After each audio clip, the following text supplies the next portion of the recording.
The timely diagnosis of myeloma is very important for patients, both for their short-term complications and indeed their long-term outcomes.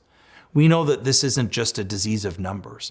Patients come in with the potential of end organ damage. And in fact, we have changed our diagnosis of myeloma to not wait until a patient has renal insufficiency or anemia or bone disease. We want to try and catch it in such a way that we can prevent those complications. We know that when there is a long delay in a patient's diagnosis, that is going to translate into inferior outcomes and more organ damage down the line.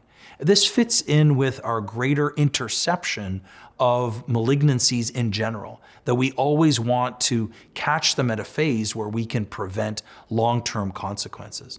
And so ensuring that we initiate the right tests at the right time in patients that have signs and symptoms consistent with multiple myeloma will allow us to not only make a more timely diagnosis, but indeed to prevent some of those downstream complications that we can see when patients have bone disease, renal insufficiency, anemia, and other consequences that can significantly impact their quantity and quality of life.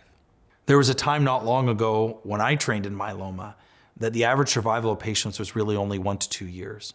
Now we anticipate the majority of our patients will actually live more than 10 years with this disease.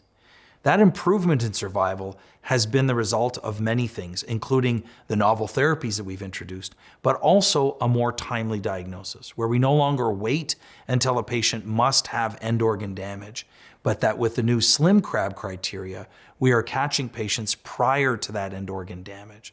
So being at the forefront of this disease and capturing it before others can capture it becomes fundamental.